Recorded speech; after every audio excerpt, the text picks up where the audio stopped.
You know that feeling you get when you find a really great deal on something? It's like, wow, today's my day. Well, you can get that great deal feeling over and over again at the Safeway stock-up sale. Enjoy aisle after aisle of big savings on everything you need. Use your club card and get fresh USDA Choice Beef Boneless Chuck Roast for only $3.99 a pound. Selected varieties of General Mills cereals are just $1.49 each. And find coupons throughout the store for amazing deals on stock-up favorites. You're going to love the Safeway stock-up sale. It's just better. Blog Talk Radio.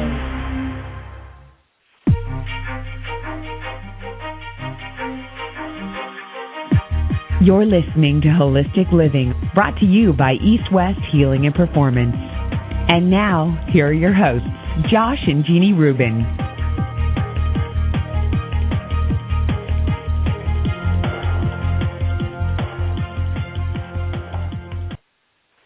Alrighty, welcome guys. Back to a great show with Ray Pete today. We're going to be doing question and answer. I know a lot of you guys are really have been awaiting this type of show. Jeannie's not going to be on the call today. It's just going to be me. Once again, like we always do, I'm going to introduce ourselves and then Ray, and then we'll get to it because I know a lot of people have been emailing me with tons of questions. Don't forget you can call in this time.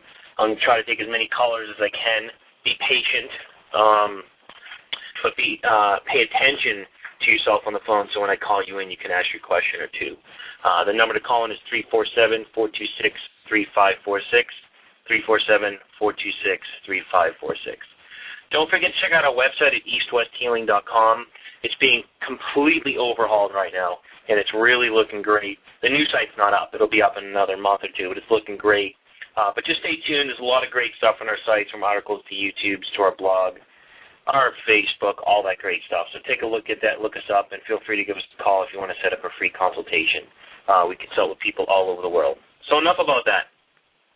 Let's get back to Ray Pete. He's been very nice this year in joining our show every month, and I know a lot of people have greatly appreciated it, including myself and my wife. Ray basically is a PhD in biology from the University of Oregon with a specialization in physiology. He's taught at many schools from the University of Oregon to Montana State University to other naturopathic schools and other schools in Mexico. You can take a look at his website at raypeat.com, RAYPEAT.com, to learn more about him and his background. He started his work with progesterone and related hormones in 1968, so he's been doing this for a long time. And if you look at his website, he's got umpteen amounts of articles. You could probably spend the next 20 years reading them and then another 20 years rereading them to really get the gist of what's going on. But really love his work, cutting edge, thinks outside the box, and I know a lot of you guys feel the same way. So check out his website. I know Ray's on the call. You there, Ray? Yes. I think the first question, everyone keeps emailing me and wants to know, do you have a timeline when you're going to start releasing or taking new subscribers to the newsletter? Yeah, I think we changed that notice, and they're available now. Okay. There you go, everybody, guys. So you can stop emailing me. He will start taking new subscribers to his newsletter.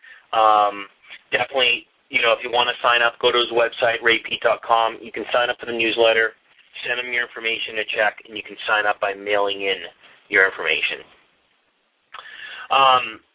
We have some callers on the line I'm going to take, but we can get right to it. I have some questions from people that email me. I'm just going to ask one of them to start, if you don't mind, before I take some callers. The first one is, a lot of people out there are so gung-ho crazy about probiotics. I mean, that's all you hear. People have gas, take probiotics. Anything wrong, take probiotics. And you don't really talk too much about probiotics. Can you elaborate for the listeners on your thoughts about it and maybe some of the pros and cons of taking it?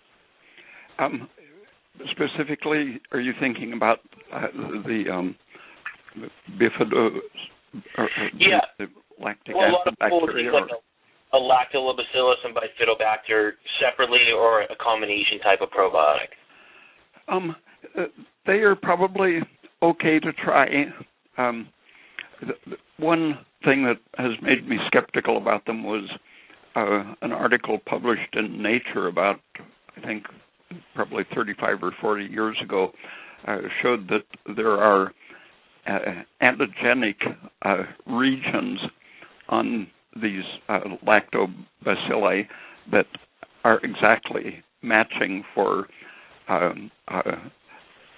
proteins that are associated with female reproductive action, so that from puberty to menopause roughly, there's the risk of having an autoimmune or immunological interaction between intestinal bacteria and body tissues.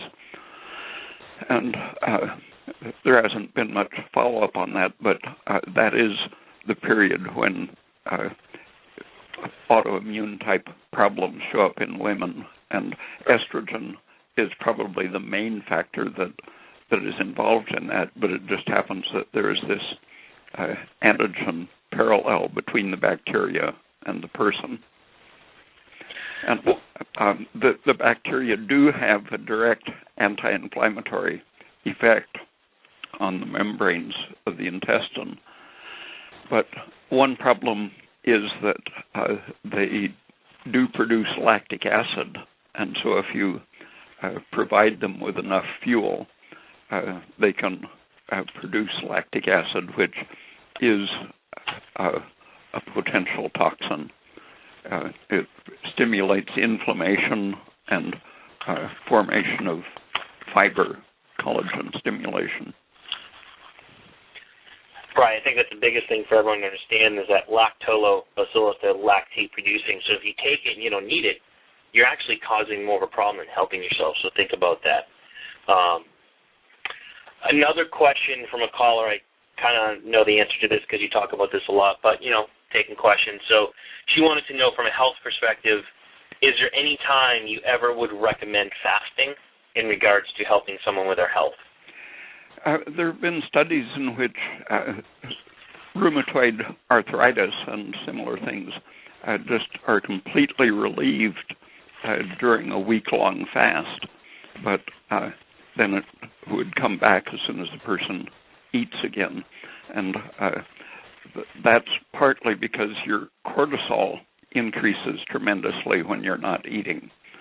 And what the cortisol is doing is converting your muscle tissue mostly into fuel to live on, and at the same time it's having an anti-inflammatory effect. But the bowel is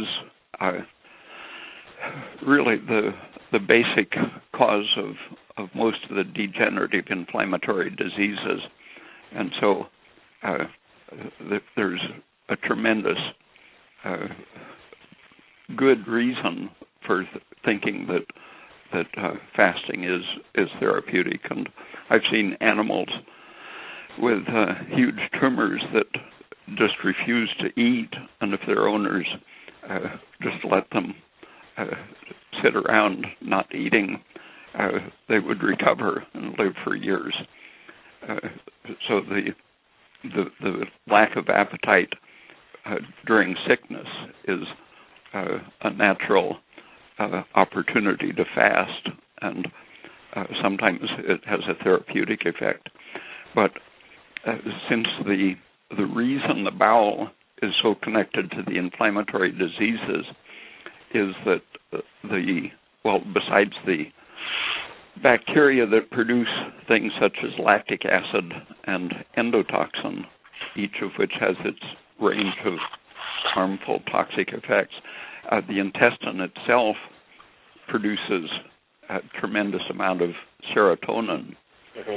And the serotonin, if it isn't detoxified right away, it has promotes not only fibrosis and inflammation, but multiplication of cells in the blood vessels, thickening them, and promoting tumor growth, and just about every degenerative condition you can think of. So if you can lighten the inflammation load in the intestine, you can achieve the same thing as fasting, even though you can still keep absorbing nutrients if you just do it in a way that you don't either produce endotoxin, lactic acid, or serotonin excess. And partly that means using a very easily digested diet, avoiding the undercooked vegetable matter, for example, that can't be digested by human enzymes and provides good food for bacteria, and having other easily digested or slightly antimicrobial foods, raw carrots or boiled bamboo shoots, for example, have germicides that prevent bacterial growth.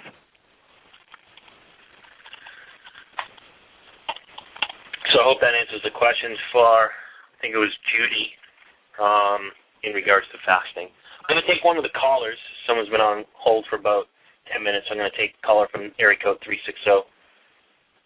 Area code 360, you're on the air. Hello. Hello. Hi. Oh, I'm sorry. I wasn't sure if you had me. Hi. Hi, Dr. Pete, Josh. Thank you so much for bringing us these shows. They're really, truly informative. I've listened to all of them like 10 times a piece. So I actually use the power of Facebook to collect a couple of questions from a couple different people. So if I'm allowed to throw a couple questions at you, that would be great. Go.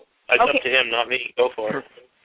Okay. So my first question is, it's really popular these days to approach eating and dieting sort of restricting certain foods and advocating the use of other foods based on what we evolved to eat, things like the blood type diet and the paleo diet and those things. And so a couple of people and I were wondering what you, Dr. Pete, think about this approach to eating. Well, that whole approach assumes that we really know what the species ate while evolving, and there are a lot of fantasy theories that whatever people enjoy eating, they tend to read into the history of people. And the essential evolution from ape-like animals to human-like animals, no one is really sure what people were eating. I am inclined to think that,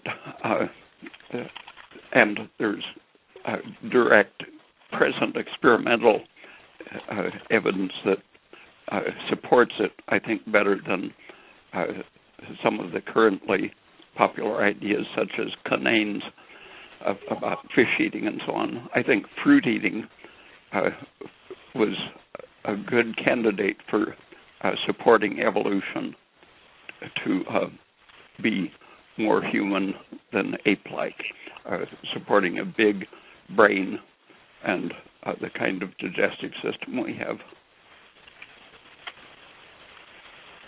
Great. Thank you so much. And so my next question real quick actually feeds into that one really nicely, even though I thought they weren't related. But personally, I've noticed in some people that I know who are sort of really cerebral or creative or have jobs that they kind of have to use their brains a lot, I've noticed that these folks sometimes have a little bit of a lower sort of tolerance for stress, in particular if they're, say, really active or exercising or, God forbid, doing some sort of low-carb regimen. And so do you have any thoughts about people who are sort of place a lot of demands on themselves mentally? Do they have more or different nutritional needs than I don't want to say average people, but just people who maybe don't have as many demands in that way? Yeah, some people have commented that the brain of the average person might weigh 2% of their body weight, but it uses 40 or 50% of their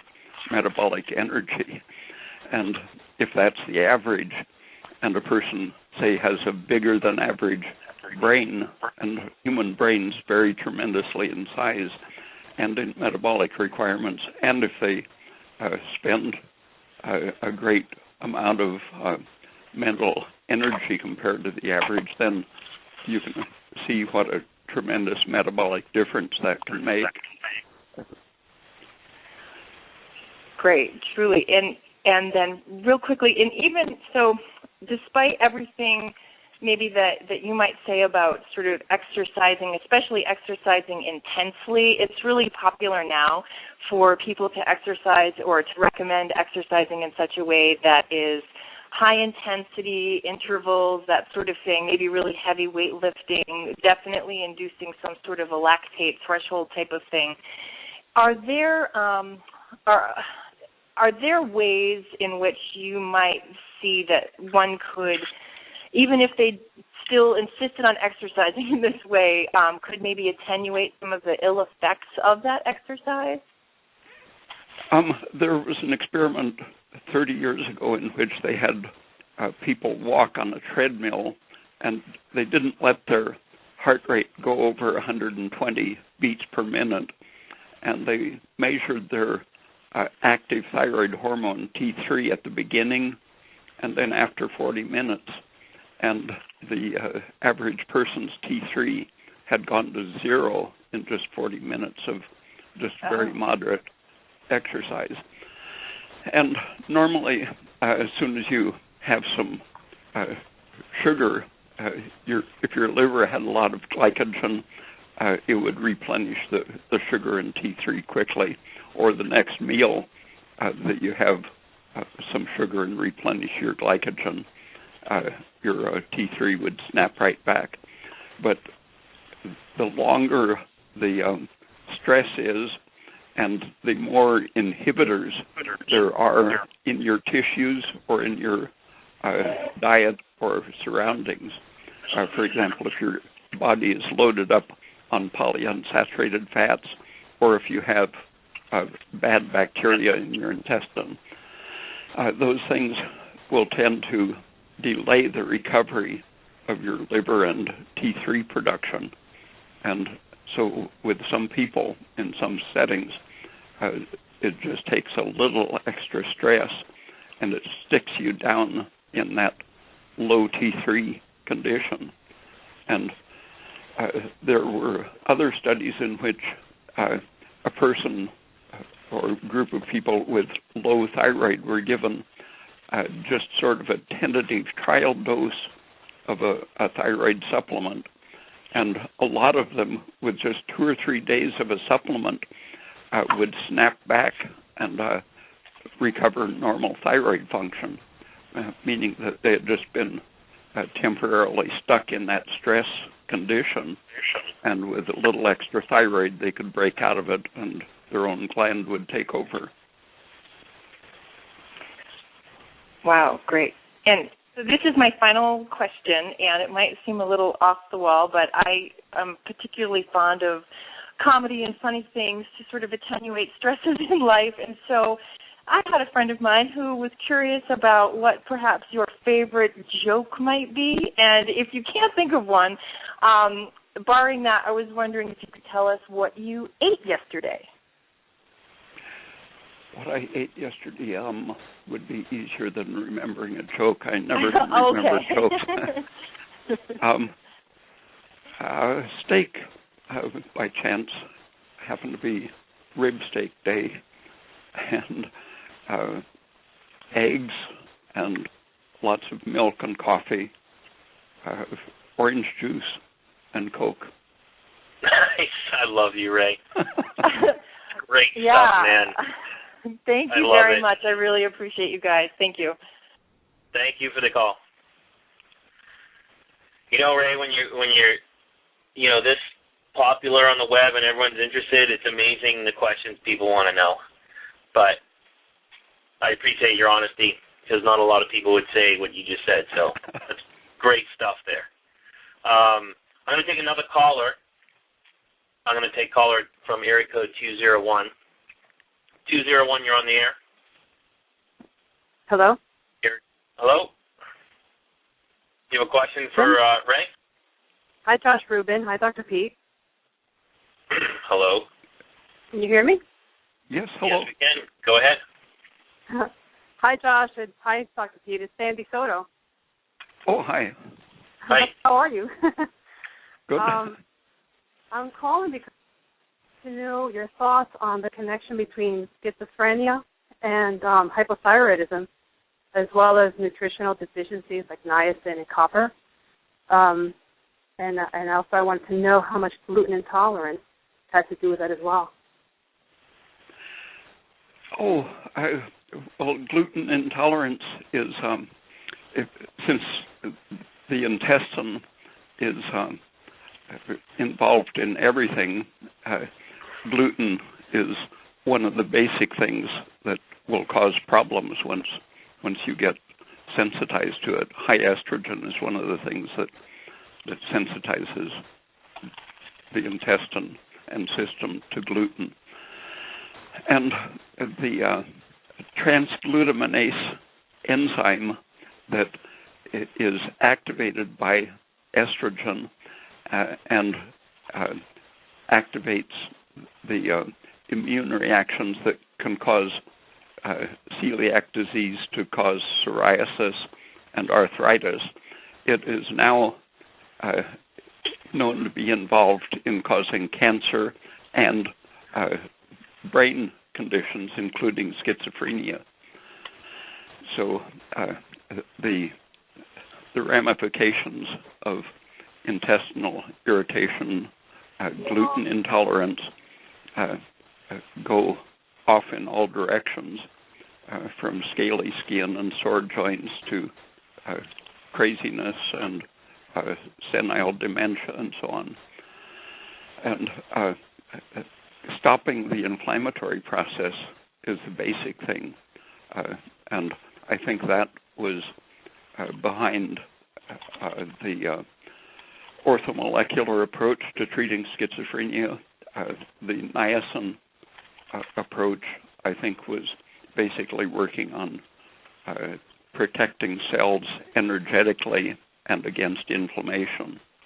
And so I'm not specifically a follower of Hoffer's treatment, but I think he was opening up a whole area of science that's valid, that you can treat schizophrenia metabolically. And I think it has just ramifications off in every direction. For example, the niacin, one of the basic effects of niacin is to inhibit the release of free fatty acids from our tissue stores. And free fatty acids poison our energy apparatus. And niacin is not only it's immediately involved in energy processes, but you've probably noticed how schizophrenics almost always are heavy smokers. And nicotine happens to have an actual brain protective and therapeutic effect against a lot of the degenerative inflammatory diseases. But I think that's because it's overlapping with the niacin pathways that are natural energy producers and anti-inflammatory nerve protective systems. I don't have any particular therapeutic ideas for schizophrenia, but keeping the thyroid function up so that the energy is supported, and keeping the toxins down, avoiding the polyunsaturated fats and anything irritating to the intestine, such as gluten and indigestible starches and fibers and so on. I think all those will help. Wonderful, thank you. Would you say that hypothyroidism will be the greatest factor in schizophrenia? Yeah, I would guess that the conditions under which it comes on, puberty is a major time for schizophrenia, and that's when the rising hormones very often interfere with thyroid function. That's when they get diagnosed mostly, right? Is like late teens, early 20s? Yeah. Yeah. Okay. Great. Great. Thank you, Dr. Pete. It was nice finally speaking with you. Thanks. Thank you, Thanks, Jenny. Doc. All right, bye. Bye.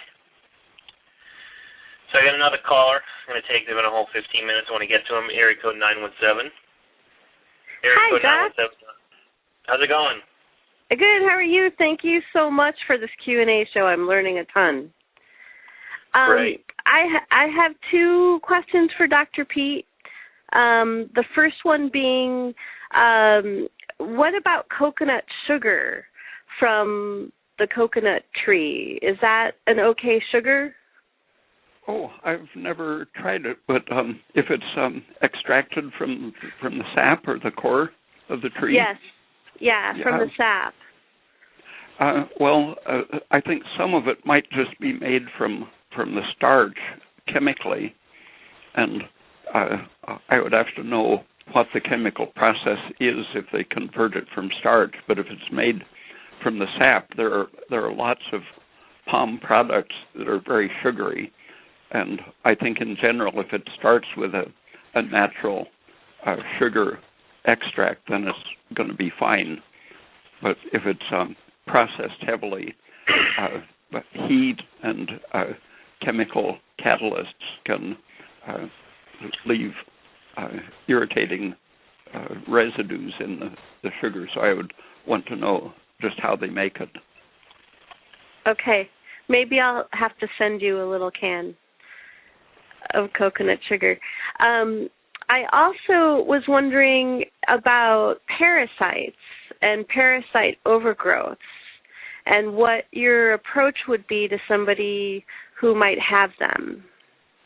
It depends on the kind, but the old timers 100 years ago, it was very common to use a spoonful of flowers of sulfur maybe once a year, and a huge dose of sulfur like that will pretty much clean out any kind of parasite. But I've experimented a lot with very small amounts of flowers of sulfur, and it has a fungicidal effect. So if there's just a mild yeast infection, in 2 or 3 days, a pinch a day of flowers of sulfur will clear that out, and sometimes that is enough to discourage amoebas and worms.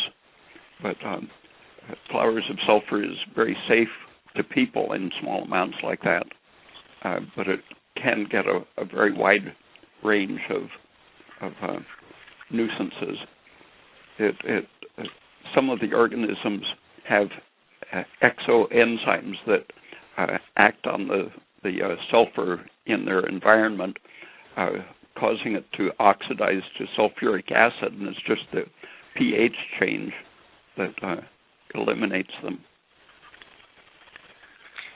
Interesting. Is it possible too that parasites could contribute to some sort of autoimmune functions in our bodies? Yeah, some people think they even have a beneficial effect on the immune system, and that some people advocate catching worms once in a while to prevent autoimmune diseases, but I'm not very convinced of that. Yeah, there's a guy, I forget his name, he uses helmotherapy for MS, and he actually uses worms. He advocates it on his website. I forget the website, but he actually uses worms to treat MS.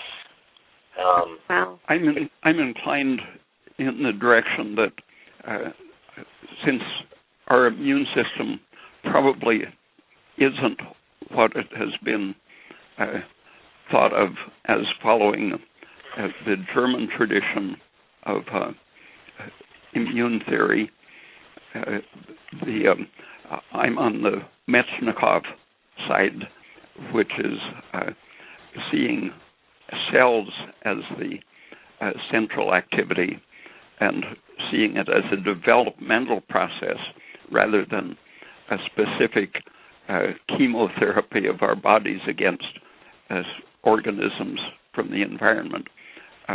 And if you think of it as a chemotherapy, then anything that activates your immune system is potentially good for you, but I think of it as developmental, and every time we affect our developmental system, we're taking our whole self off in a different direction.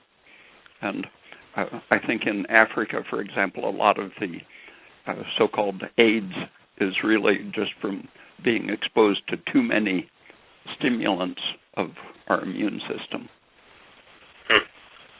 Interesting. Thank you so much. Mm-hmm. Thank you.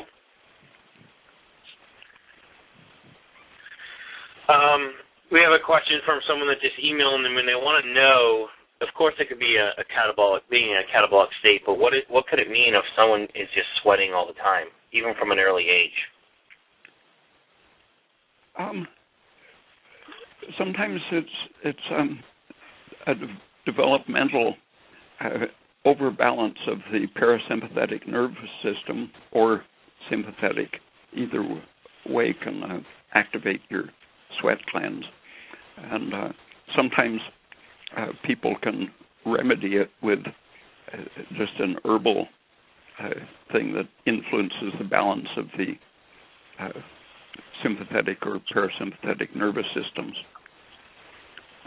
Sometimes hypothyroid people compensate with extremely high adrenaline production, and that can cause sweating even when they're not hot. Interesting. Cool. I'm going to take another caller. I've been on hold for 15 minutes. Area code 301, you're on the air. Hi, thank you for taking my call. I believe that I picked up parasites about in 2006. I was swimming and kayaking in a river, and I got a bug bite on my arm that gave me a raised rash that kind of returned for the next couple years and has finally subsided. But it was about, I had a lot of symptoms that were very similar to low thyroid, and in fact I tested positive for Hashimoto's and low thyroid. But I had never had those troubles before the swimming incident, and 4 years after swimming, I finally did a warm water enema just to move some gas out, and there was a 2-foot tapeworm in the toilet bowl. So I probably had parasites for that whole time without being diagnosed or tested for them. And even now, a year and a half later, I'm still having a lot of digestion and energy problems. I've put on 45 pounds. Life is really tough, and I can't seem to get myself balanced. What kind of climate do you live in? I live in the Washington, D.C. area. Oh, there are a lot of tropical parasites that you can catch by bites, but have you had tests specifically looking for various parasites? Well, I would be very interested in what kind of tests I should have run. None of my doctors initially were looking for parasites at all, so they tested and treated me for a whole lot of things that didn't have any impact. The first round of tapeworm tests that I did all came back negative, even though I was putting segments of worms in the stool samples. So I would be very interested in what kind of testing should I pursue. There are doctors that specialize in that. I don't know who in your area would be best, but I'm sure there are parasite specialists in all of the, especially the coastal tropical areas in the United States. There are doctors who see parasite cases. I would recommend, I like the test for metametrics. It's called the GIFX. You can call them, or you can work through, just call them, and you can probably get hooked up with a physician there. Okay, I'm sorry, is it GAFX? GIFX from Metametrics. GIFX, great. Yeah. Okay, anything to look at restoring digestive function if I do get rid of the parasites? The diet to keep your immune system, so-called, and your metabolic rate up where it should be, and if necessary, a thyroid supplement. If your metabolic rate is low, you'll tend to, for example, fungal infections really tend to specialize in hypothyroid people. And I think it's the same with a lot of intestinal parasites that, for example, the IgA antibodies on membranes and intestine are deficient in people who are low thyroid. And so all the membranes are susceptible to attack. Oh, I had not heard that before. Thank you. Interesting. Thank you very much. Thank you for calling in. Thank you. Have a great day. You too. Ray, I got a question for you. A lot of people ask, and I explain it to them, but I know a lot of listeners probably want to know. There's so much in our industry about fungal infections, and you got Doug Kaufman promoting the fungal diet, and you got people just diagnosing themselves left and right because they have dandruff or bloating, and a lot of people think it's about, because Doug Kaufman says mycotoxins feed on sugar, so take out sugar and you starve the mycotoxins. I know you have a different view on this. Can you elaborate a little bit on? You just did a little bit, maybe why you get the overgrowth in the GI system, and why we have Candida in our GI system. I used to read periodically in the newspapers about someone. I think the first one that was reported around the world was a Japanese man who everyone thought he was a drunk, but when doctors examined him carefully, they found that when he ate sugar, he would start emitting alcohol fumes, and they found that his yeast were growing in his stomach even. His digestive enzymes were so weak that the organisms weren't killed by stomach acid and enzymes. And usually on average, there's one case or so somewhere in the world actually getting drunk when they eat sugar from so many yeasts living high up in their intestine. But getting drunk is really the only major harm done by that. The real problem is that their digestion is so poor from being low thyroid that probably all they need is to take some thyroid and activate their digestive enzymes. That would probably spontaneously get rid of the yeast and bacteria problem. But I think it was Rene Dubose who did some experiments showing that with a given yeast in the intestine, when it's starved for the sugar that it needs to thrive, it sends out, I think they're called pseudohyphae, filaments, several times their diameter in length, but long enough to reach through the intestine wall where they can get sugar from the bloodstream. And so they actually become invasive when they're starved for sugar. But if you feed them sugar, they don't put out those adhesive invasive filaments, and they just are happy living on sugar. And so a sugarless diet is really a dangerous thing for someone to do if they have a yeast problem.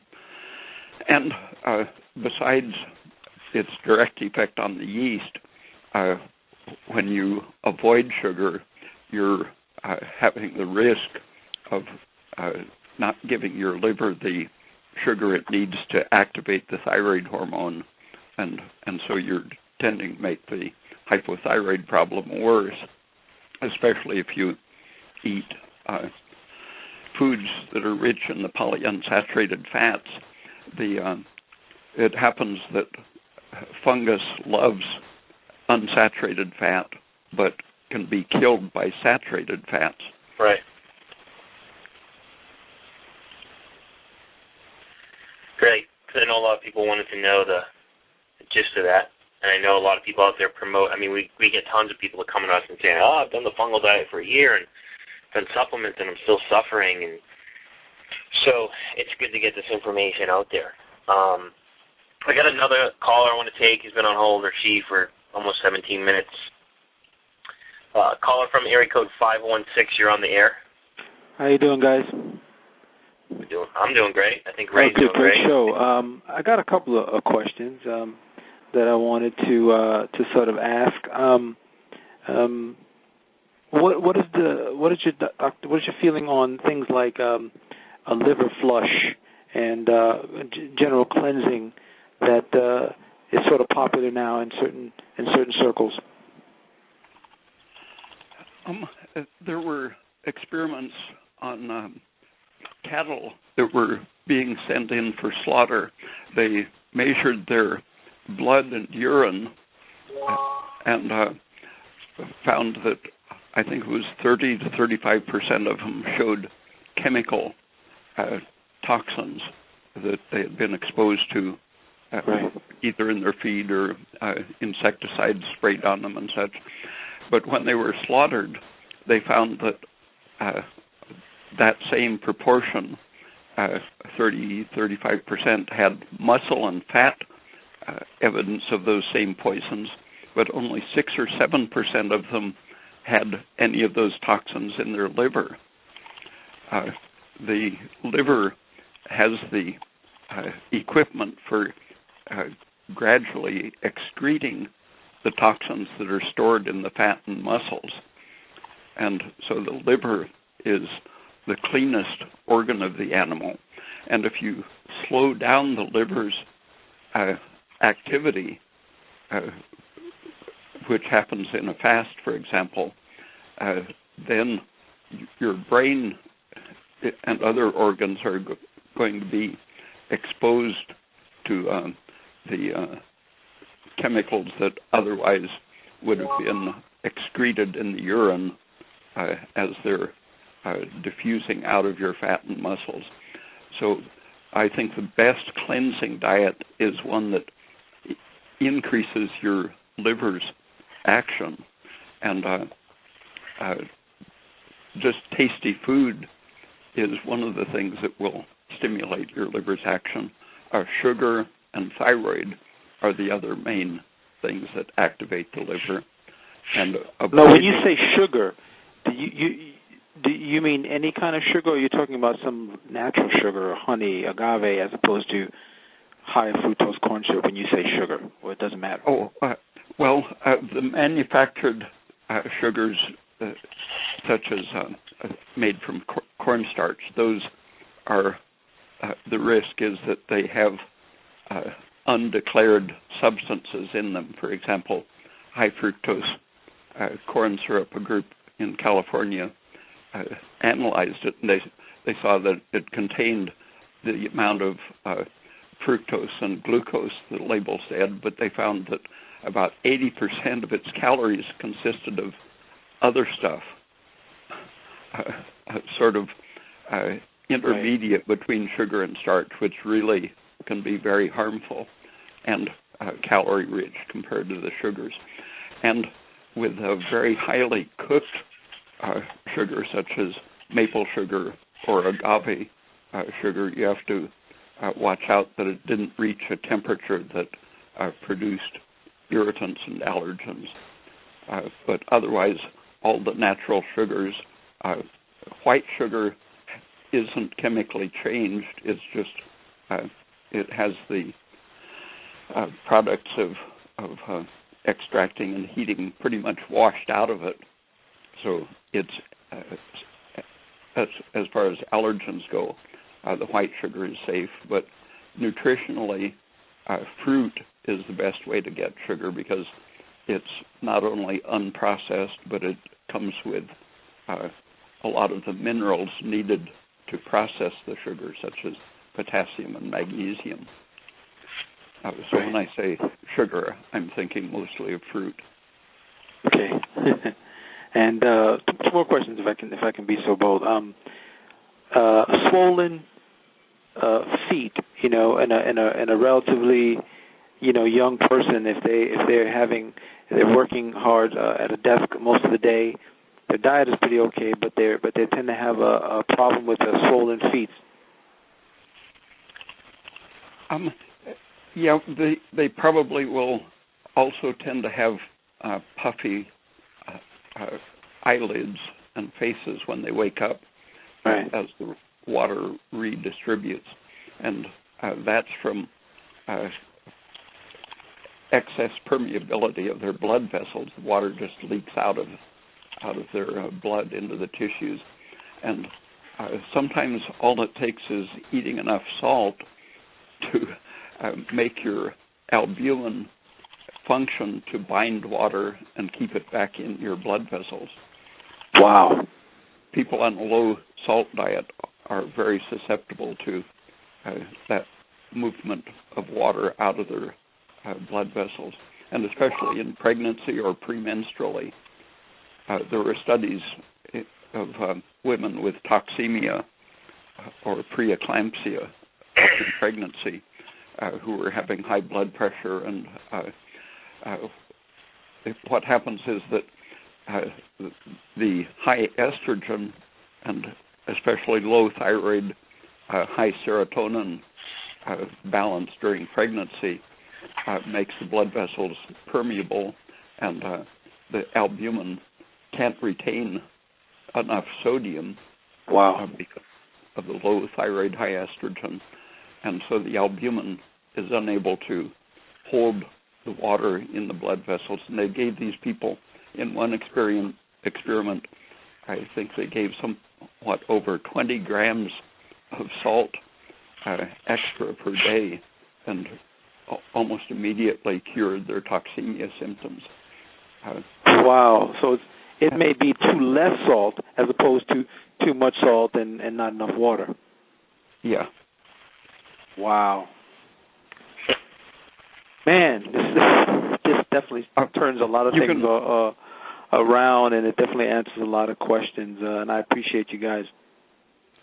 Tom Brewer, he and his wife Gail wrote some books on nutrition for pregnant women, and they cited some of the research that was collected in another book on prenatal nutrition, maternal nutrition and prenatal health by Shanklin and Hoden, and they have a tremendous amount of information that's relevant to everyone, but premenstrual women with a high estrogen balance are the next in line after women with toxemia of pregnancy to benefit from increased protein and salt in their diet. And amazing. Old people in general often have the same difficulty retaining enough sodium. The sicker an old person is, the more likely they are to have an inappropriate loss of sodium from their blood. Right. Wow. Just for FYI, the book, he goes over a lot of that, and it's called What Every Pregnant Woman Should Know. And he talks about a little bit more with studies in metabolic toxemia of late pregnancy. Just for the listeners. Yeah, that's great. I mean, I hope you guys someday soon come out. I know it's such a personable thing. I think that's what I'm learning mostly from you guys, is that, you know, if some of the conventional things are not working for you, there may be some very, you know, things that are going on that the average person just does not know, because it seems like most diets want to hit, you know, they want to make everything, you know, it sells better. People think that all their needs will be met with one thing, you know. Yeah. Well, I appreciate you calling in and tuning in to Ray. Thanks, man. Thank you. Ray, I got a question from someone on fructose. You know, there's a lot of bad hype out there on fructose, and how it's processed by the liver and turned into fat and triglycerides and on and on and on. And they wanted to know, because you recommend utilizing a lot of fruits and tropical fruits, and how come you recommend really utilizing fruits when a lot of people are saying that fructose in excess is actually a little bit dangerous? The ideal amount of fructose seems to be maybe a third as much as glucose, and so a person can eat a fair amount of starch if they have glucose along with it. But what the fructose does in the cell is to raise the metabolic rate, increase the production of carbon dioxide, among other things, and catalyze the ability to burn glucose wherever the glucose came from, sucrose or starch. So it's a catalyst that increases cell activity in very constructive ways. And for example, there have been experiments. One of them compared either sugar or a Coke-type drink. Coca-Cola, I think, was what they used, and found that it improved calcium assimilation, increased their metabolic rate, decreased obesity. I think it was something like a 50% increase in their ability to burn calories when they had a sucrose-based diet rather than a starch-based diet.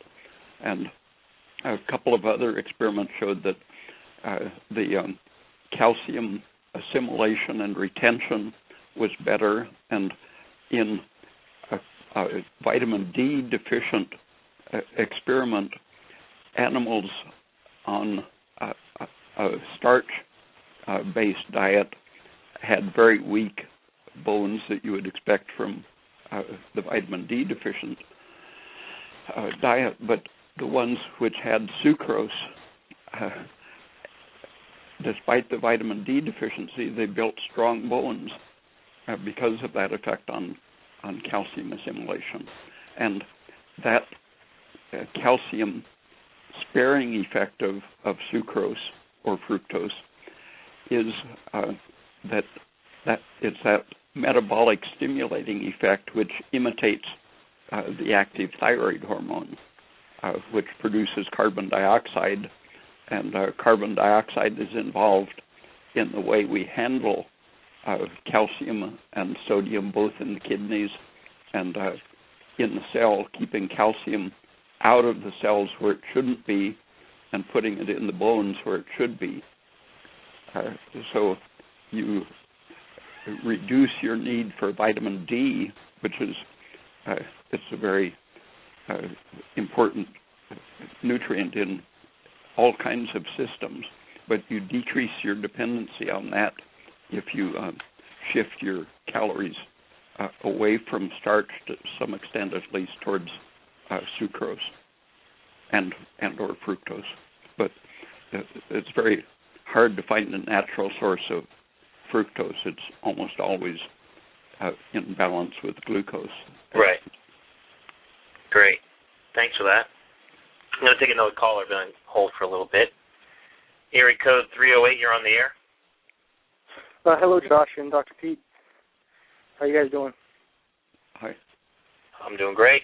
I got a few questions that are not really related with each other, but first I wanted to ask Dr. Pete, in one of your articles you write about how the majority of the tryptophan is actually converted to niacin if the person's healthy, and I was just wondering if a person that's healthy and has a proper working thyroid, if they would be able to tolerate eating more muscle meat, or if there are other components in the muscle meat that inhibit the thyroid function. Well, the high phosphorus content is probably just about as important for the average person. The ratio of calcium to phosphorus should be very high. If you're under stress, the phosphate becomes more of a problem and adds to the stress. And meat and whole grains are major sources of phosphates, and so you have to be more concerned with your calcium intake if you have a meat or grain-based diet. Tryptophan can be handled pretty well if you otherwise have a good diet, because, for example, women are much more susceptible to getting pellagra than men, because estrogen, partly because it makes you waste your vitamin B6, estrogen greatly decreases the production of tryptophan and sends the production of niacin and sends the tryptophan down the pathway into serotonin. So is that probably one of your reasons? I guess it's safe to assume that that's one of your reasons why you recommend milk, because even though it has a pretty high tryptophan content, because of its high calcium to phosphate ratio, most of the tryptophan will be converted to niacin in the body then? Yeah. Okay. Another question, Dr. Pete, I was hoping to get your opinion on some spices, like if there's some spices that you don't recommend because either they're estrogenic promoting or maybe they inhibit the thyroid. And more specifically also, my girlfriend's been craving garlic, and I was just wondering what your opinion is also on garlic and just in general spices, I guess. I think the main problem with onion and garlic is if you're allergic to them. Low thyroid people very often have symptoms like gallbladder spasms when they're, especially if the garlic and onion are cooked. Something happens to the active ingredients that make them more of a trigger to problems in low thyroid people. But as just foods, garlic and onions are fine. Are there any spices that you'd completely recommend to stay away from in terms of how they affect the thyroid or anything, or are they all person dependent on how if they have like some kind of allergic response to them? Yeah, I think the main thing is that so many of them are allergens. Okay. I have a couple more questions, if that's okay, Josh or Dr. Pete. Sure. I was just wondering, in one of your interviews with Kim Greenhouse from It's Rainmaking Time, Dr. Pete, you talked about the proper way to take Cytomel and thyroxine, but I didn't really completely understand it, so I was hoping maybe you could elaborate a little bit more on the dosage, because it seemed like you were talking about, like, if you're going to take 10 micrograms of Cytomel, to split it throughout the day, or did you mean take 10 micrograms in the morning and at lunch, or to actually split the dosage?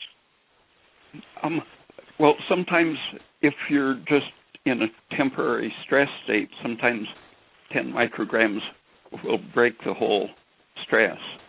But if you're not that lucky and are going to need it for a longer time, then the body normally, ideally, should make 4 or 5 micrograms per hour of T3. And if you take all at once very much more than 10 micrograms, your liver activates enzymes for destroying it or excreting it. And so it goes away quickly as when you skip taking it.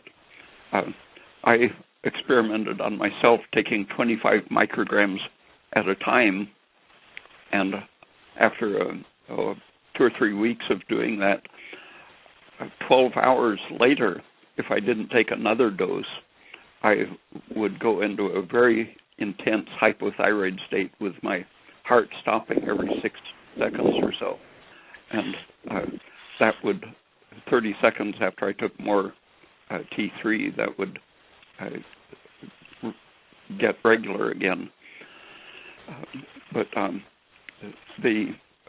if you take your 10 micrograms with a meal, the food is going to delay its absorption, so you get maybe 2 or 3 micrograms each hour. And so 10 with each meal is a pretty smooth way to take it. If a and person, does it always have to be taken along with thyroxine, or is it better to just take Cytomel by itself? Just occasionally a person has some peculiar need where they want to quickly, in just a week or so, get to complete normal functioning. For example, people who had cholesterol levels of 450 or 500 or so wanted to get their cholesterol down in a week. And the only way you can do that is with frequent 5 microgram doses of Cytomel to get your thyroid function up to full normal very quickly. But, for example, someone who has had a heart attack and doesn't want to put a lot of workload on their heart by energizing their system suddenly, they don't want to take more than 1 microgram at a time. And when you take a big typical dose of, say, 50 or 100 micrograms of thyroxine, which is a typical tablet size for the thyroxine, that depends on your liver for activating it, and so it's sort of unpredictable what's going to happen when you take a big dose of thyroxine. But the one you have to be very careful about taking in small amounts is the T3 if you aren't backing it up with the T4. The T4 is preferred by most doctors because your liver will seldom make more than it needs.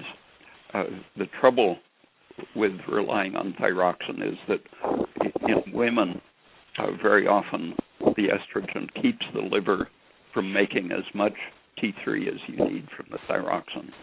And so lots of women go around taking fully normal doses of thyroxine while not having enough active thyroid function. Okay, yeah, that makes sense. I just got one final question since I don't want to take over your whole show, Josh. I would like your opinion, Dr. Pete, on raw versus cooked foods in terms of like digestion and absorption, and what your general opinion is on just raw versus cooked foods. With all kinds of animal products, the main issue is whether there are microorganisms or parasites in them, and so the reason for cooking meat or oysters or fish or whatever is to make sure that you've killed the parasites and microorganisms. There's no nutritional benefit at all from cooking them. But with, say, an apple, the typical apple that people buy is likely to be unripened or partly ripened and to contain a huge amount of pectin with a little bit of sugar and some minerals mixed in with this large amount of pectin. And the pectin isn't digestible by the person, but it is digestible by bacteria. And so typically when you eat a fruit such as an apple or a pear or a poorly ripened peach, for example, what you're doing is to a great extent feeding bacteria. And so if you have nice bacteria, you won't have trouble, but those foods can cause great problems if you have the wrong bacteria.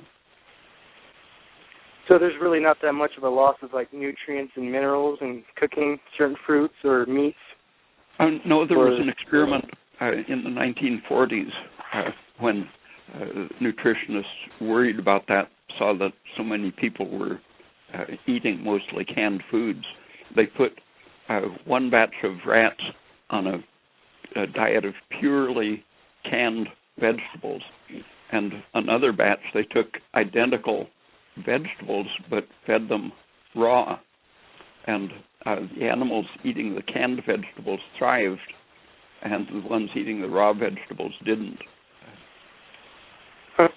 Yeah, that's very interesting because what the major thing in a lot of the raw food circles is they talk about the proteolytic enzymes in like papaya or a pineapple, and the whole theory is that if you eat those types of fruits, your body doesn't have to go through the stress of producing the digestive enzymes, and it's because you're getting it from the fruit, supposedly. And I was just wondering what you thought about all that, and if it was just hogwash or if there's something to it. Well, those enzymes are they are biologically active, and you can buy the enzymes as products. For example, the pineapple enzyme actually can be absorbed into the bloodstream where it has a systemic anti-inflammatory effect.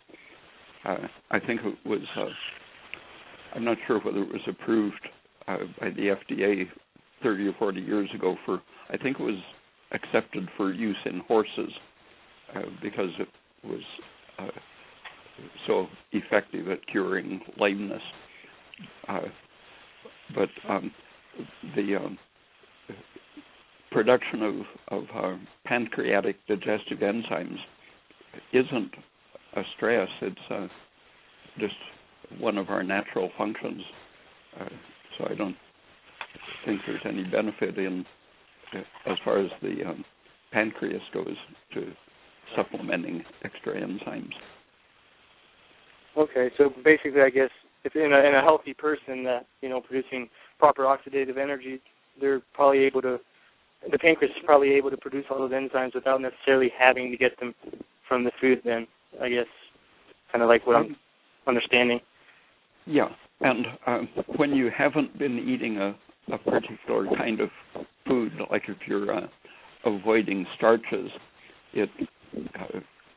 when you do start eating that food, your intestine takes a few days to adapt to it. So changing radically from one type of food to another will cause gas or diarrhea or something for the first couple of days if you do it too suddenly, because your intestine has to sense what it's getting and adjust producing the right enzymes for the right food. Okay. Well, thank you very much, Dr. P, for all your work, and calling in. Josh, for having the show. Thank you. Bye. I'm going to take another caller who's been on hold for a while, so I wanted to get him on here. Area code 626, you're on the air. Area code 626-786, you're on the air. Oh, they're on hold for a long time. Area code 626, you there? Yes, I'm here. Can you hear me? Okay. Yeah, go ahead. Okay. I wanted to get your input in regards to a low carbon dioxide level for a 4-year-old. He had leukemia and AML, so he went through the whole treatment, and we're about 2 years out, and his doctors are pretty concerned at this point, and they said they wanted to put him on bicarbonate supplement to see if it would help him to bring him up to, I guess, normal levels.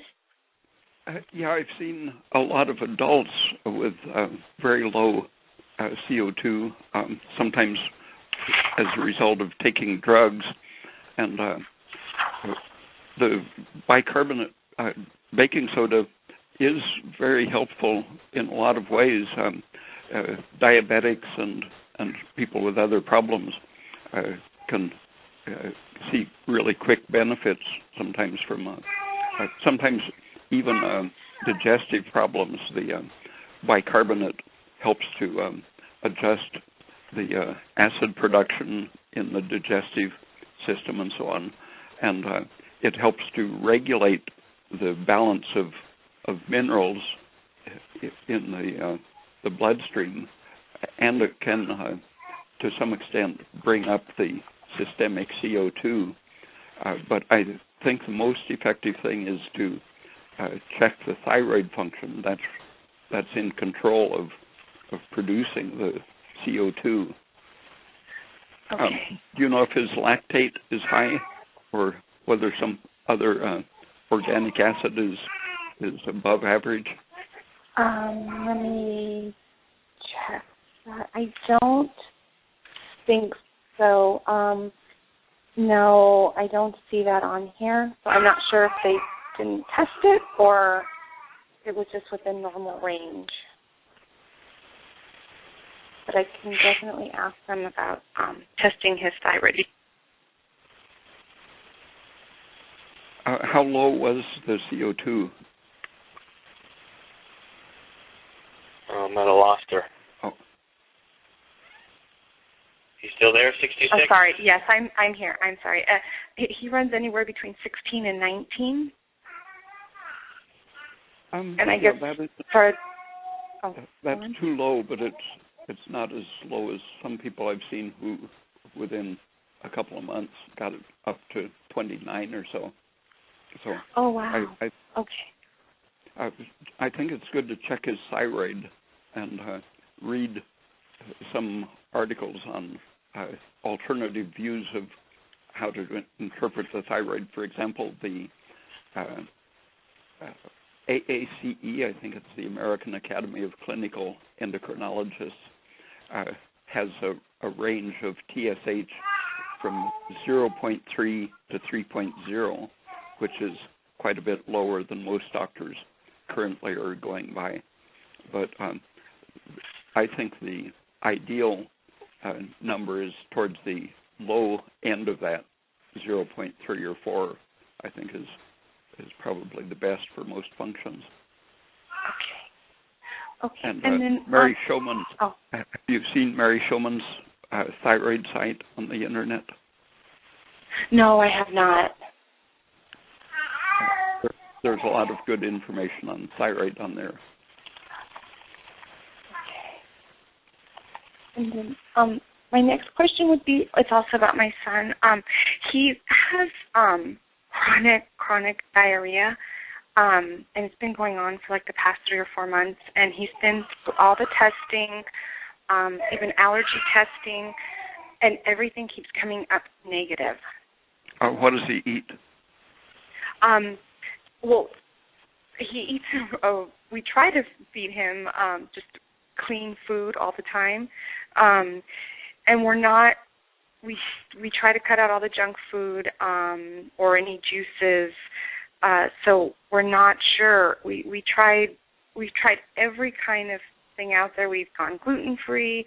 Again, we tried cutting out juices, even eggs, meat, but it seems to just come back regardless of what we give him. And we try the diet, like we'll change it up every 3 weeks to 4 weeks, and it just keeps coming back. And we're at the point now where the doctors are just like, well, it's probably just the way that's just the way he works. What kind of vegetables does he eat? We give him squash, spinach. We try to stay away from the broccoli and those kind of things, but we do try to give him like the green leafy vegetables. Are all of the vegetables very well cooked? Yes. Yeah, salads are a problem for lots of people. They'll cause either diarrhea or constipation in quite a few people.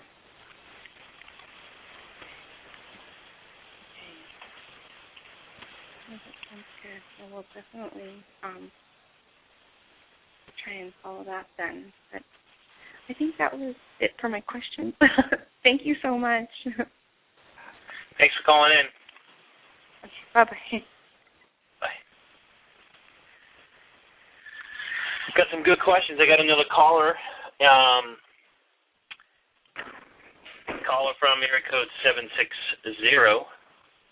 You're on the air. Hello? Hello? Hello? Hello, you're on the air. Can you hear me? Yes. Hello? We can. Okay, great. Well, I was diagnosed with multiple sclerosis about 8 years ago, and I do get, right now, as a matter of fact, of what I think is probably fungal infections. My throat is full of little white spots, and I thought I had a UTI. I did go to the doctor. They tell me they find 0 bacteria as far as a strep throat or, UTI. So, the only other thing is I must have a yeast infection somewhere all over my body. I do get itchy skin often, and I just, my eyes itch, and it's just really ugly feeling. So I'm thinking that's, what, I must have a problem, fungal. Hello? What were the symptoms of the sclerosis? My symptoms, I was constantly getting sick. I was constantly having, my throat was either infected or my ears. I did have, at one point, I had lost peripheral vision, and that was pretty much, the start of it.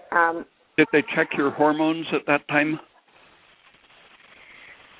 They did, and I did start gaining a lot of weight at that time. I don't recall what the hormone levels were. I really don't. Right now, they tell me everything's in range, is what, I've been told. What happened with the peripheral vision change? Did that come back? It came back within 3 weeks. I had it back. Mm-hmm. The reason I ask is that most of the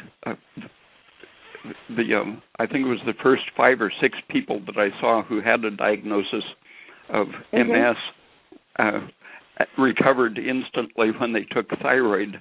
And one of the common symptoms of low thyroid is enlargement of the pituitary because of a prolactin secreting tumor, and that can cause pressure on the optic nerve, and it's often misdiagnosed as a brain disease. So it's good to check your prolactin and thyroid. And it happens that those can often go with the other symptoms. The low thyroid makes you susceptible to urinary tract infections. Rhoda Barnes' books on the thyroid tell many stories about chronic urinary and oral infections that clear up as soon as they take thyroid. And I do recall initially, way back then, they did check that. They did do like ultrasounds of the pituitary glands. They wanted to check everything to do with my adrenal glands, all of that stuff. And I think it kept coming back at a normal range. And then, until the 2 years afterwards, I was able to get the diagnosis of multiple sclerosis. But, still having to every so often deal with this, what I think is, fungal infections, if it's not a bacterial infection that they do the lab works on and it, comes back as negative. I don't know. I don't know where to go now. I want to try, the holistic way of healing, versus taking antibiotics and all that stuff. I think it's good to keep investigating because so many things are called MS that aren't really. Right. There was a study in which people had their heads X-rayed, and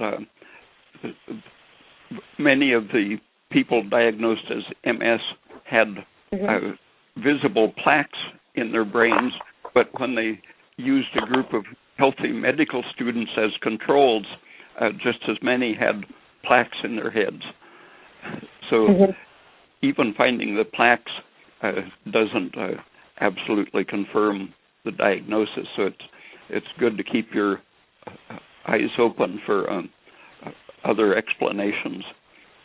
Right. So as far as holistic way, what can I do to check if I have, a higher elevation right now of the bad bacteria versus my good bacteria in my body. Where can I go to check that out? What do I do? Well, you can get doctors to do it, but just in case there's something in your diet, you might try eating a raw carrot every day. For example, shredding a carrot and putting some olive oil, vinegar, and salt on it to make it tasty. That has a germicidal action and stimulates the intestine, so that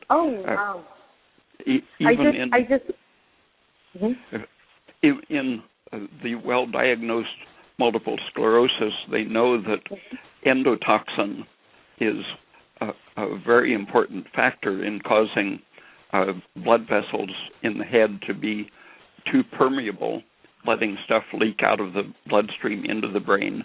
And endotoxin can be drastically reduced just by eating a good-sized raw carrot every day. You know, it's funny that you're telling me this because I've been craving carrot. Today is what I woke up craving, was a carrot. And I bought myself some organic carrot juice, Evolution, and that's what I've been drinking. It tastes so good, and it's so refreshing. Huh. My body's talking to me.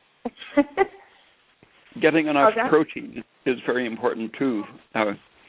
Milk, cheese, and eggs, shellfish are. You should try to get around 80 grams of protein at least. I've known probably maybe 30 or 40 people over the years who were convinced that they had MS, who just basically had an intestinal problem. And as soon as they cleared out their intestinal problem, all of their very strange visual and auditory and tactile symptoms disappeared. Well, that's what I'm looking forward to. I hope that's what my case will turn out to be, because really in these past 8 years, there is no other medication that can give me, because either my liver didn't tolerate it or I was allergic. And the new stuff they're coming up with, I am not willing to try. The side effects are too risky for me. So, yeah. I think I've got some articles on MS on my website. I'm not sure if they're all there, but if there aren't, you can email me from the website, and I'll send you some more articles on MS. Oh, that'll be great. Okay. What is your website? raypete.com. Okay. My friend that was on earlier actually called me to tell me you were online, so the 626 person you just talked to earlier got me hooked right now, so that's good. It's really good. I'm Check glad out his website. I will do. Okay, thank you so much. Thank you for calling in. Okay, bye-bye. Bye. Ray, I got an email from someone wondering about kind of starting a pro-thyroid-like diet in regards to kind of what you recommend. And just a couple questions in relation to that. Does the body go through a detox when you begin that? And what does it look like? Would you see increased cholesterol? No. If a person has low cholesterol, they shouldn't start a thyroid supplement full force, because the thyroid is going to make you convert cholesterol into the liver bile acids and progesterone, pregnenolone, DHEA, and so on. So very low cholesterol has to be fixed before you take very much thyroid. And the fruit is the best way to raise your cholesterol up to normal. But if a person has at least normal cholesterol, then they tolerate a thyroid supplement very well. And if you're just starting out with a diet change, the improvement of your thyroid function is going to be very gradual, usually. And the first thing is to lower the production of toxins in your intestine. For example, cutting out undercooked starches, salad leaves and such that can't be digested, and maybe using a fiber such as bamboo shoots or carrots that will have a germicidal action, and then avoiding all kinds of polyunsaturated fats, because at every stage of thyroid function, the polyunsaturated fats block the production of the thyroid hormone, transport, and stimulation of the energy production inside cells. And in a short period, such as 2 or 3 hours after you eat saturated fat or coconut oil or sugar can do it sometimes, you can get a momentary activation of your thyroid that fades away as soon as you start drawing out the unsaturated fats from your tissues. But to have a complete conversion from a thyroid suppressed state to a completely normal state can take 2 or 3 years if you've got a lot of fat stored in your tissues. Thin people can get their thyroid going much more quickly just with the diet. Yeah, if they start to diet and they see their cholesterol go up, will it eventually go down, or does it mean they have a deficiency in like selenium, glucose, or T3? Well, the rising cholesterol usually means that their liver is getting enough energy to make it. Right. That the toxins have gone down. And the cholesterol is a protective, adaptive substance that is making up for deficient pregnenolone, progesterone, and DHEA. If your thyroid is low, you won't be converting it, and so it'll adaptively protect you by being high. There were studies, a Framingham study found that people over 50 who had cholesterol under 200 were more likely to have dementia than people with higher cholesterol. And in a rest home, nursing home study, they found that the longest lived people averaged up around 270 or 280 cholesterol. And all kinds of animal experiments show that you protect cells, brain cells, all kinds of cells by having plenty of cholesterol. It's really a protective factor against all kinds of disease. Great. I'm going to take another caller. We got one more caller on here. Area code 847, you're on the air. Oh, hello.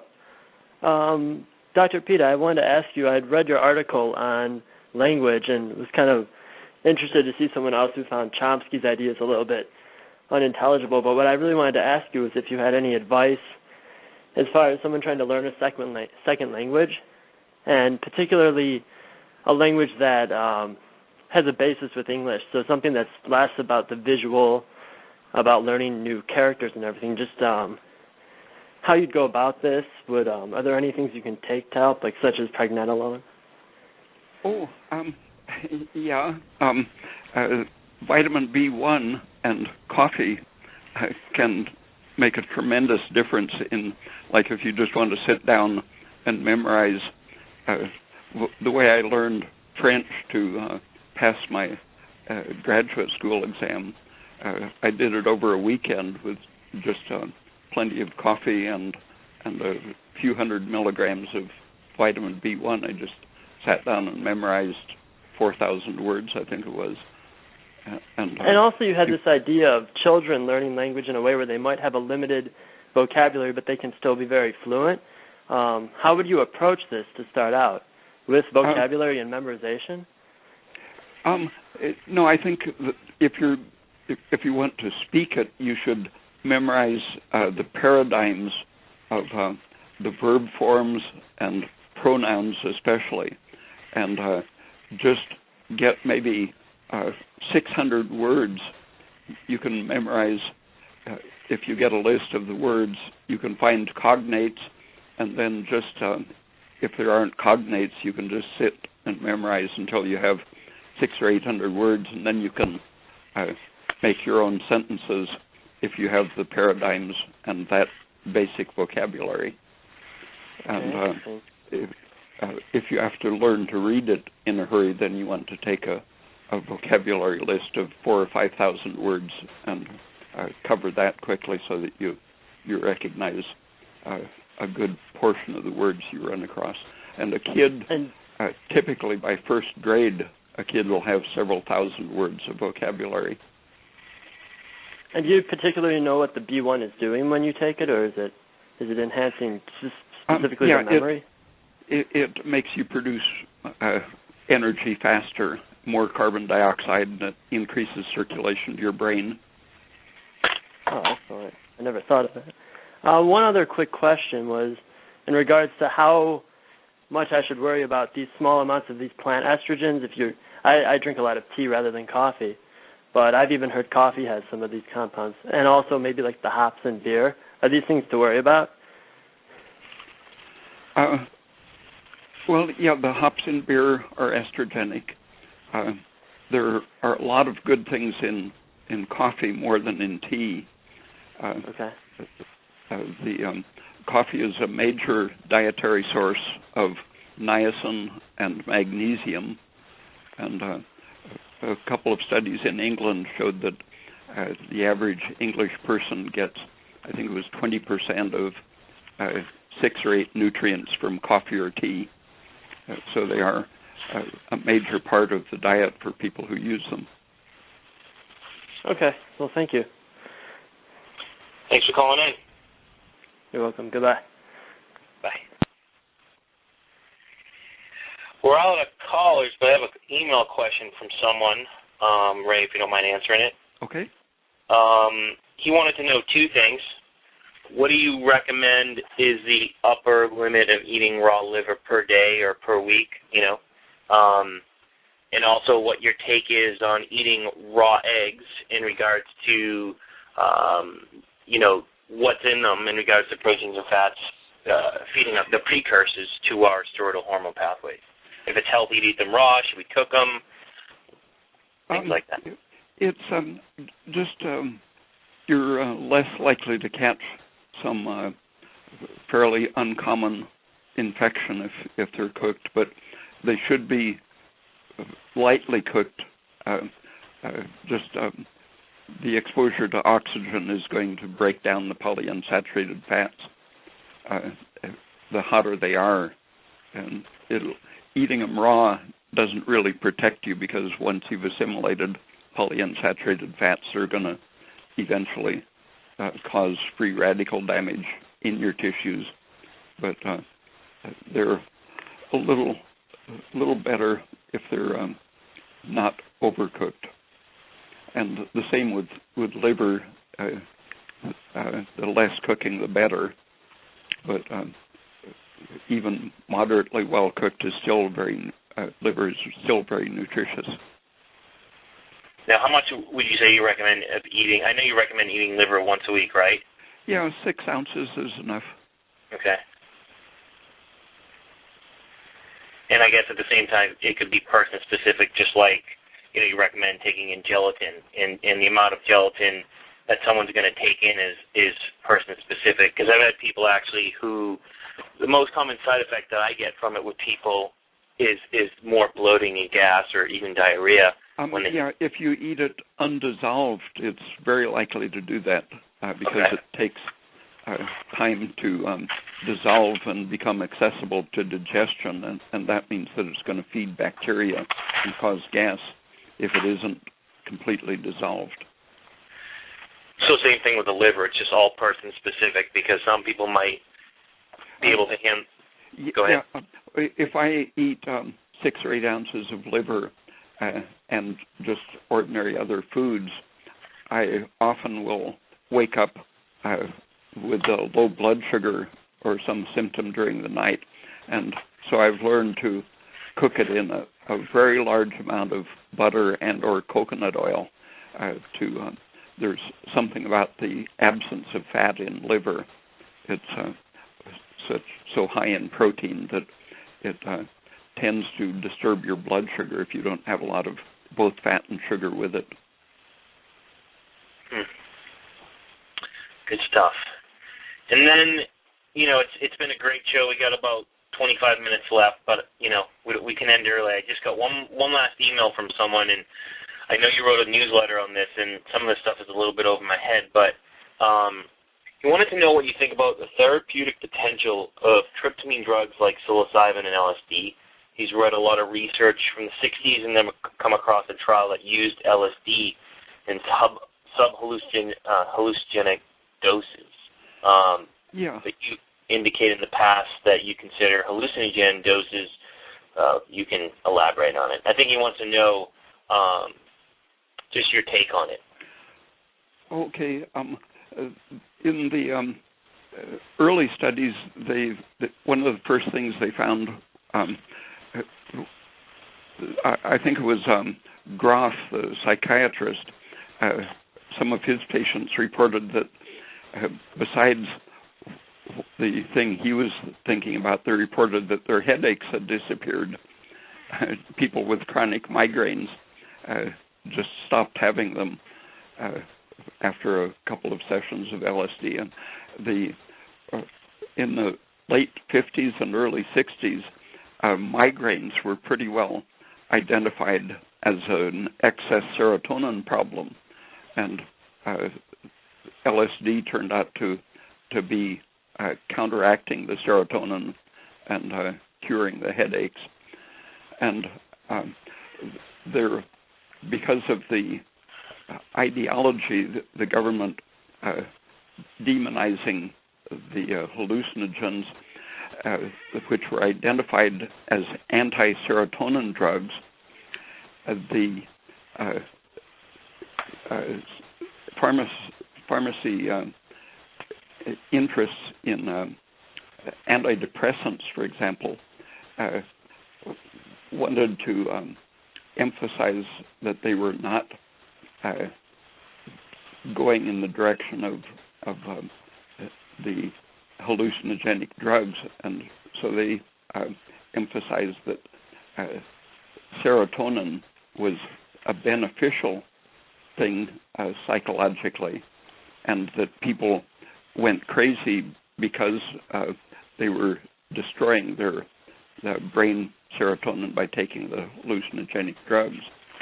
And they pretty much fabricated an alternative explanation for the hallucinogens and for their own drugs, and submerged the therapeutic uses, such as curing headaches, and they were being used experimentally against breast cancer and several very serious diseases. Lost their funding and couldn't get the materials anymore to experiment with because of the demonizing of the drugs. But the mechanism seems to be that the LSD type drug does, in a few situations, imitate serotonin. Serotonin has a feedback system in the brain in which it turns off the nerves that make serotonin. And this is the serotonin-like action of the hallucinogens. They turn off the serotonin-producing drugs in the brain.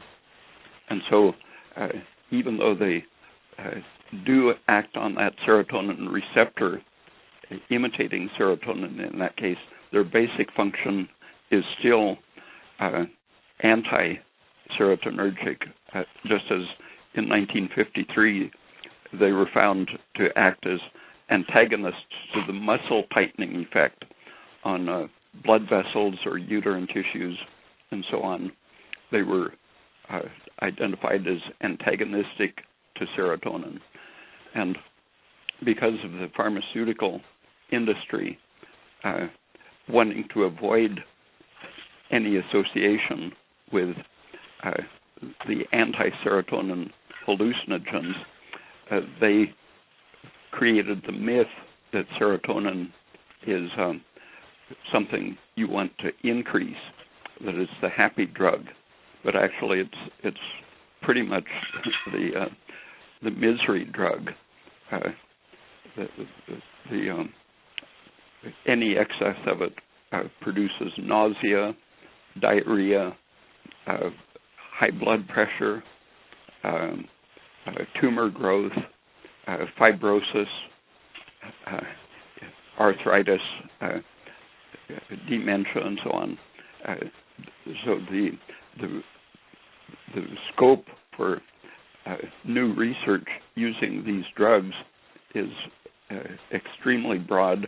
Just recently, both a bromo LSD and psilocybin studies came out showing treatment of either cluster headaches or other organic type diseases. So it looks like research might be starting up again. One of the early LSD-like drugs was called lizuride, which is it's called the non-hallucinogenic equivalent of LSD, but it's just less in ordinary doses. It's not hallucinogenic, so it's just a weaker form of LSD, and it's been used against diabetes and cancer and all of the serious degenerative diseases. And bromocriptine is another ergot-derived drug that cures pituitary tumors, and there's a family used treating Cushing's disease and other pituitary-related problems. So I think the research, after skipping 40 years, I think it's about to get back where it was in the 1960s, right. Recognizing that these anti-serotonin drugs are, in fact, anti-serotonin, and that's how they produce their beneficial effects. Here you go. You get time for one more question? Ray? Did I lose him?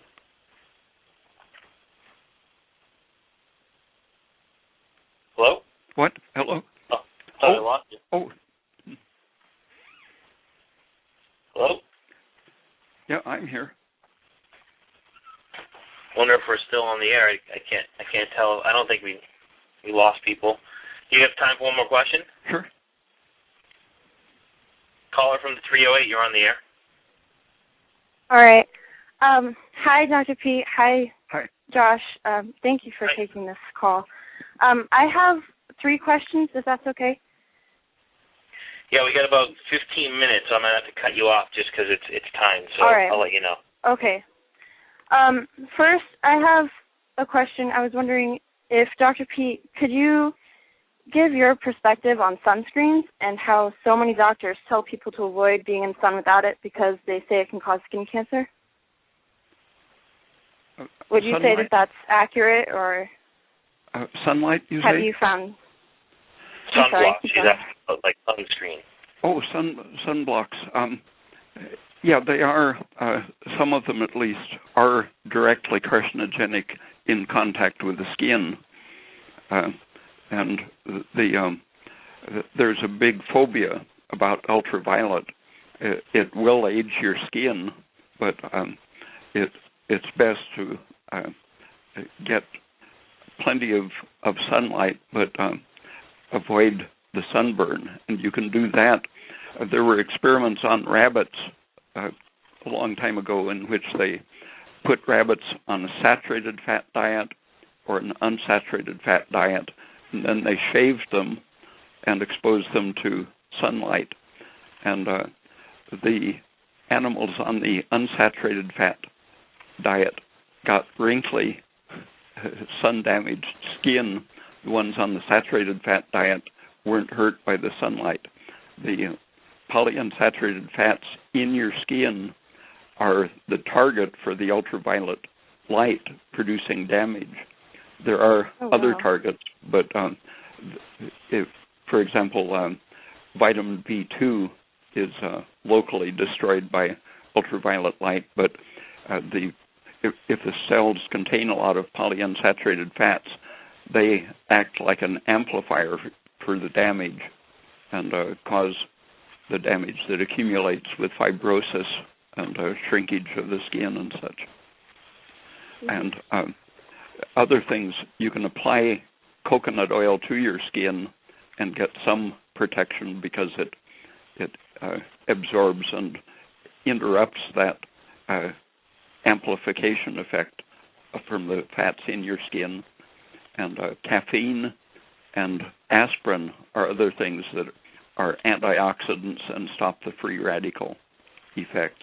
So you can spread a solution of aspirin on your skin without the dangers of some of the chemicals that are sold as sun blockers.